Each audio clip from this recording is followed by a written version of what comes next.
ಅಜ್ಜಿ ಮಸಾಲ. ಎಂತ ಅಡಿಗೆಯ ರುಚಿಯಾಗೋ ರಹಸ್ಯವು 20 ರೂಪಾಯಿ. ಈ ನಡುವೆ ಬಿಡದಿ ಟೌನ್ಶಿಪ್ ವಿರುದ್ಧ ಮತ್ತೆ ಅನ್ನದಾತರು ಸಿಡಿದೆದ್ದಿದ್ದಾರೆ.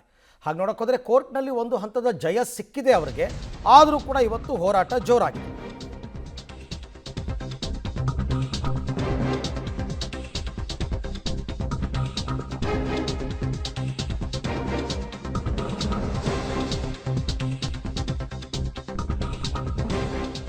ಬಿಡದಿ ಟೌನ್ಶಿಪ್ ವಿರುದ್ಧ ಮತ್ತೆ ಸಿಡಿದೆದ್ದಿದ್ದಾರೆ ಅನ್ನದಾತರು. ಭೂಸ್ವಾಧೀನ ಖಂಡಿಸಿ ಜಿಬಿಐಟಿ ವಿರುದ್ಧ ವಿಭಿನ್ನವಾದ ಹೋರಾಟ. ಜಿಬಿಐಟಿ ಪ್ರತಿಕೃತಿ ಶವಯಾತ್ರೆ ಮಾಡಿ ರೈತರ ಆಕ್ರೋಶ. ಅಂದರೆ ಆ ಟೌನ್ಶಿಪ್ ಟೆಂಡರ್ ತಗೊಂಡಿರ್ತಕ್ಕಂಥ ಕಂಪನಿ ಯಾವುದೇ ಕಾರಣಕ್ಕೂ ಟೌನ್ಶಿಪ್ ಮಾಡದಂತೆ ಒತ್ತಾಯ ಅವರದ್ದು. ಜಿಬಿಐಟಿ ಪ್ರತಿಕೃತಿಗೆ ಪೊರಕೆಯಿಂದ ಹೊಡೆದಿದ್ದಾರೆ ರೈತ ಮಹಿಳೆಯರೆಲ್ಲ. ವಿನೂತನ ರೀತಿಯಲ್ಲಿ ಪ್ರತಿಭಟನೆ ಮಾಡಿ ಸರ್ಕಾರದ ವಿರುದ್ಧ ಆಕ್ರೋಶವನ್ನು ಹೊರಹಾಕಿದ್ದಾರೆ.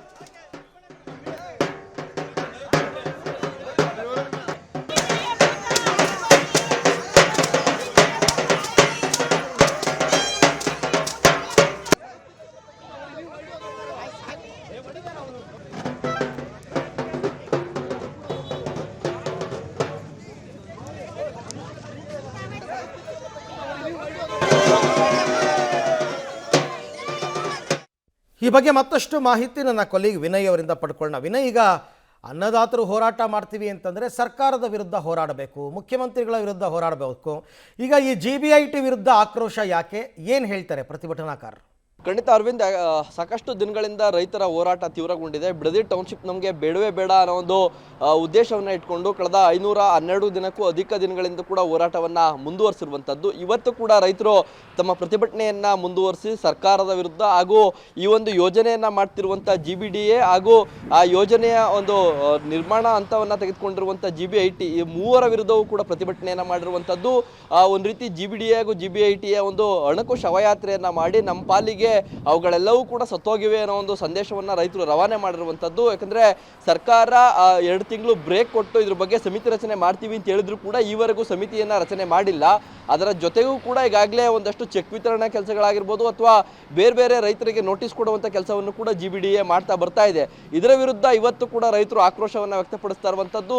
ಸರ್ಕಾರ ಹೇಳಿದ ಮಾತಿಗೆ ತಪ್ತಾ ಇದೆ, ಆ ಪ್ರಕ್ರಿಯೆಗಳನ್ನ 2 ತಿಂಗಳು ನಿಲ್ಲಿಸ್ತೀವಿ ಅಂತ ಹೇಳಿ ಮತ್ತೆ ಪ್ರಕ್ರಿಯೆಯನ್ನು ಮುಂದುವರಿಸಿದೆ ಅನ್ನೋ ಒಂದು ಆಕ್ರೋಶವನ್ನು ವ್ಯಕ್ತಪಡಿಸಿ ಇವತ್ತು GBIT ಹಾಗೂ GBDA ಪ್ರತಿಕೃತಿಗಳನ್ನು ಒಂದು ಸುಡುವಂಥ ಮೂಲಕ, ಅದರ ಶವಯಾತ್ರೆಯನ್ನು ಮಾಡುವಂಥ ಮೂಲಕ ನಮ್ಮ ಪಾಲಿಗೆ ಅವುಗಳು ಸತ್ತೋಗಿವೆ ಅನ್ನೋ ಒಂದು ಸಂದೇಶವನ್ನು ರವಾನೆ ಮಾಡಿದ್ರು. ಜೊತೆಗೆ ಈಗಾಗಲೇ ಏನು JDS ಒಂದು ಪಾದಯಾತ್ರೆಗೆ ಕರೆ ನೀಡಿದೆ, 9, 10, 11 3 ದಿನಗಳ ಪಾದಯಾತ್ರೆ ಏನಿದೆ, ಆ ಪಾದಯಾತ್ರೆಗೆ ರೈತರು ಕೂಡ ಸಂಪೂರ್ಣವಾದಂಥ ಬೆಂಬಲವನ್ನು ವ್ಯಕ್ತಪಡಿಸಿದ್ದಾರೆ.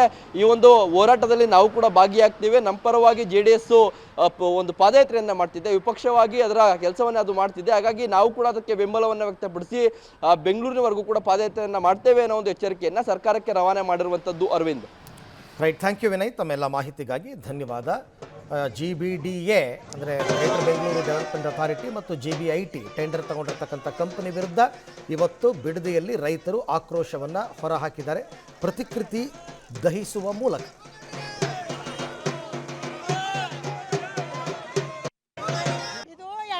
ಮಾಡ್ತಾ ಇದೀವಿ ಅಂದ್ರೆ 5 ಜನದ ಸಭೆ ಮಾಡ್ತಾ ಇದೀವಿ.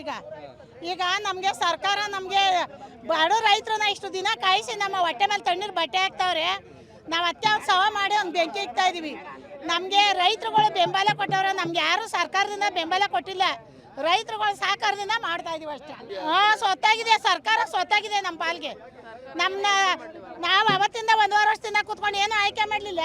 ನಮ್ಮ ಹೆಣ್ಮಕ್ಳ ಮೇಲೆಲ್ಲ ಕೇಸ್ ಹಾಕಿ ನಮಗೆಲ್ಲ ಮಾಡ್ತಾವ್ರಲ್ಲ. ಇನ್ನೇನು ಸರ್, ನಮ್ಮ ಭೂಮಿನೆಲ್ಲ ಕಿತ್ಕೊಂಡು ದುಡ್ಡು ಹೊಡ್ಕೊಂಡು ಲಪ್ಟಾಯಿಸಕ್ಕೆ ಹೋಗ್ತಾವ್ರೆ. ಆ ಭೂಗಳ್ರಿಗೋಸ್ಕರ ಮಾಡ್ತಾ ಇರೋದು. ಇದನ್ನೆಲ್ಲ ನೋಡಿಕೊಂಡು ಸ್ವಲ್ಪನಾದ್ರೂ ಮಾನವೀಯತೆ ಅನ್ನೋದಿದ್ರೆ ಕೈ ಬಿಡಲಿ ಅನ್ನೋ ಒಂದು ಕಾರಣಕ್ಕೋಸ್ಕರ ಇವತ್ತು ಶವಯಾತ್ರೆ ಮಾಡ್ತಾ ಇದೀವಿ.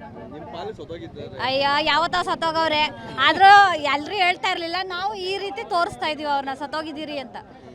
ಭೂಮಿ, ಈಗ ನಾವು ಹೋರಾಟ ಮಾಡ್ತಾ ಇರೋದು ಭೂಮಿಗೋಸ್ಕರ ಅಂದಮೇಲೆ ಇನ್ಯಾವ ರೀತಿ ಹೋರಾಟ ಮಾಡಬೇಕು ಅನ್ನೋದು ನಮಗೆ ಗೊತ್ತಿಲ್ಲ. ನಮಗೇನೋ ನಾವು 1.5 ವರ್ಷದಿಂದ ಶಾಂತಿಯುತವಾಗಿ ಹೋರಾಟ ಮಾಡ್ಕೊಂಡು ಬಂದಿದ್ದೀವಿ, ಆದರೆ ನಮ್ಮ ಹೋರಾಟಕ್ಕೆ ಅವ್ರು ಬೆಲೆ ಕೊಡ್ತಾ ಇಲ್ಲ. ಆ ಕಾರಣಕ್ಕೋಸ್ಕರ ಈ ರೀತಿ ಆಕ್ರೋಶನ ಹೊರಹಾಕ್ತಾ ಇದ್ದೀವಿ ಸರ್. ಓಕೆ, ಇದು ರೈತರ ಆಕ್ರೋಶ. ವಿನೂತನ ರೀತಿ ಪ್ರತಿಭಟನೆ ಮಾಡಿದ್ದಾರೆ. ಅದು 500 ದಿವಸದಿಂದ ನಡೀತಾನೇ ಇದೆ, ಹೋರಾಟ ಅಂತಕ್ಕಂಥದ್ದು ನಡೀತಾನೇ ಇದೆ. ಕಾನೂನು ಹೋರಾಟದಲ್ಲೂ ಮೊದಲ ಜಯ ಸಿಕ್ಕಿದೆ ಅವರಿಗೆ ಹಾಗೆ ನೋಡೋಕ್ಕೆ ಹೋದರೆ. ಬಟ್ ಹಾಗಂತ ಪ್ರತಿಭಟನೆಯನ್ನು ಕೈ ಬಿಡೋದಕ್ಕೂ ಆಗಲ್ಲ. ಸರ್ಕಾರದ ಅಂತಿಮ ಆದೇಶ ಏನು ಅಂತಕ್ಕಂಥದ್ದು ನೋಡಲೇಬೇಕಲ್ಲ. ಈಗ ಇವ್ರಿಗೆ ಅವ್ರು ಮತ್ತೆ ಮೇಲ್ಮನವಿ ಸಲ್ಲಿಸೋದಕ್ಕೆ ಅವಕಾಶ ಇದೆ ಸರ್ಕಾರದ ವತಿಯಿಂದ. ಹಾಗಾಗಿ ಹೋರಾಟವನ್ನು ತೀವ್ರಗೊಳಿಸ್ತಾ ಇದ್ದಾರೆ. ಯಾವುದೇ ಕಾರಣಕ್ಕೂ ಟೌನ್ಶಿಪ್ ಮಾಡಬಾರ್ದು ಅಂತ ಇವರ ಒತ್ತಾಯ.